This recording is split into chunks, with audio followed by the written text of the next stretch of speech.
ہمارا کام تو بس یہ رہ گیا ہے کہ ایک دوسرے سے اپنا سچ اور سچائیاں منواتے رہیں۔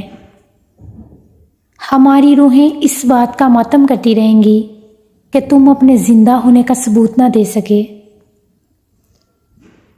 میں نے لوگوں سے متاثر ہونا چھوڑ دیا ہے کیونکہ لوگ وہ نہیں ہوتے جو نظر آتے ہیں۔ کسی کے پاس رہنا ہو تو تھوڑا دور رہنا چاہیے۔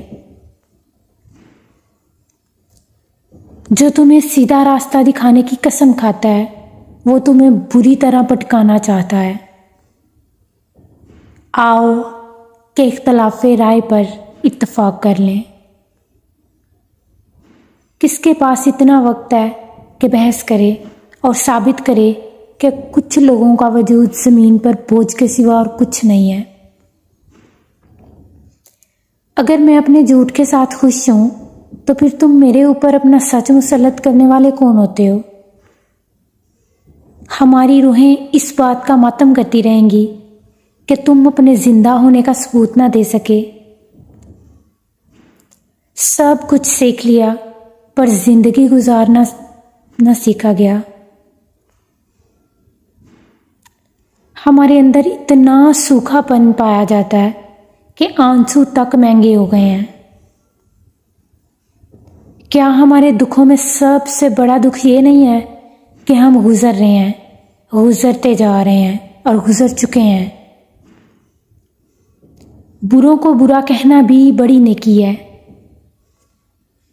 ایک انسان دوسرے انسان سے مایوس ہو سکتا ہے لیکن انسانیت سے مایوس نہیں ہونا چاہیے، اس لیے کہ انسان صرف زمین میں سانس لیتا ہے اور انسانیت زمانوں میں زندہ ہے۔ مجھے شہد چاٹنے سے کسی کا دماغ چاٹنا زیادہ پسند ہے۔ میری اداسی کا ایک سبب یہ بھی ہے کہ لوگوں نے سوچنا چھوڑ دیا ہے، اداس ہونا چھوڑ دیا ہے۔ وہ لوگ بہت خطرناک ہوتے ہیں جو نہ سوچتے ہیں نہ اداس ہوتے ہوں۔ یہاں میں یہ بات بھی کہتا چلوں کہ جو لوگ نہ سوچتے ہیں نہ اداس ہوتے ہیں وہ فقط اپنی صورت اور حیت کے اعتبار سے انسان ہوتے ہیں۔ نہ بکا ہوا جھوٹ میرے نزدیک بکے ہوئے سچ سے کہیں زیادہ قابل قدر ہے۔ کس قدر بد نصیب ہیں ہم کہ ہمیں انسانوں کی اس دنیا میں ہمیشہ علم اور عقل کی اہمیت ثابت کرنا پڑی ہے۔ سچ سب سے بڑا جھوٹ ہے اور انسان بہت سچا ہے کہ اس نے یہ جھوٹ کبھی بولا ہی نہیں۔ اصل اور بے ساختہ آدمی کی اس معاشرے میں کوئی گنجائش نہیں ہے۔ وہ اپنی اصل حالتوں اور کیفیتوں کے اظہار کے ساتھ اس معاشرے میں قابل قبول نہیں کیا جا سکتا۔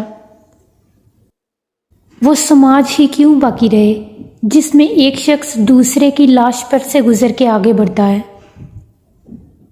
میں نے آج تک کوئی مسلمان مسجد نہیں دیکھی۔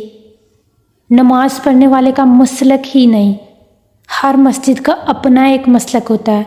مسجد یا تو سنی ہوتی ہے یا شیعہ، بریلوی یا دیوبندی۔ میں نے آج تک کوئی مسلمان مسجد نہیں دیکھی۔ ایسا کیوں ہے کہ تم کسی بھی رائے اور کسی بھی خیال کے بارے میں اپنے سوا کسی دوسرے پر اعتماد کرنے کی کوئی بھی اہلیت نہیں رکھتے؟ ہم جس طرح سے رہ رہے ہیں کیا اس رہنے کو احساس اور شعور کی حالت میں رہنا کہا جا سکتا ہے؟ جہالت کو جتنی رعایتیں ہمارے سماج میں دی گئی ہیں اس کی مثال شاید ہی کہیں مل سکے۔ جس نے کہا میں کبھی اپنے بہکاوے میں نہیں آیا، اس نے اپنے آپ کو بڑا ہی برا بہکایا، اور جس نے اپنے نزدیک اپنے بارے میں کوئی دھوکہ نہیں کھایا، اس نے بہت بھیانک دھوکہ کھایا۔ تم کیا اور تمہارا احساس کیا، تمہاری حیثیت کیا ہے؟ جب نہیں ہو تو کیوں کھان کھائے جاتے ہو؟ پورا سچ تو خیر بولا ہی کہاں گیا ہے، یہ لوگ تو آدھے سچ کی بھی تاب نہیں رکھتے۔ خیال یا خواب کا مطلب یہ ہے کہ آدمی میں ایک اور آدمی، ایک حال میں ایک اور حال، یا ایک دنیا میں ایک اور دنیا۔ جھوٹ پہلے سے زیادہ منہ پھٹ ہو گیا ہے اور سچ نے حق لانا شروع کر دیا ہے۔ تمہارا ہر کام اور ہر کھیل مغربی ہے، پس تم ہارے تو کیا اور جیتے تو کیا، بلکہ دکھ تو یہ ہے تم ان کی نقل اتارنے میں کبھی کبھی جیت بھی جاتے ہو۔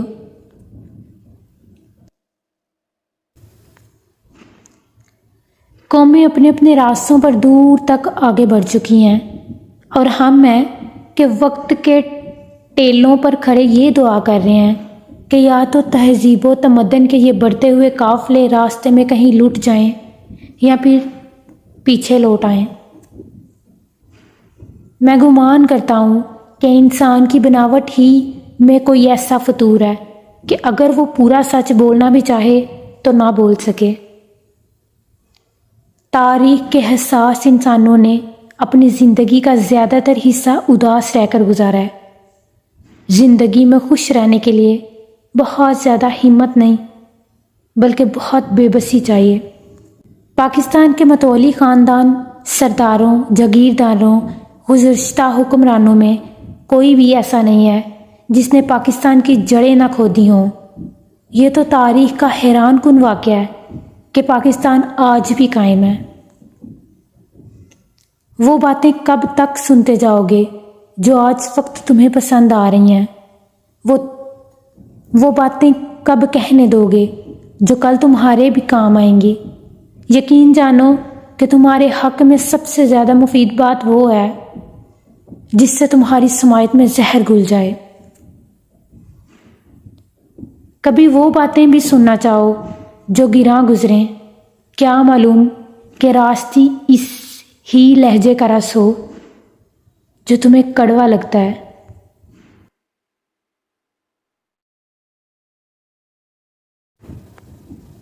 وقت ہمارے بال کھینچ کر جھنجھوڑ کر ہمیں 20ویں صدی میں خواہ مخواہ لے آیا ہے، ورنہ ہم تو 11ویں اور 12ویں صدی کے لوگ ہیں۔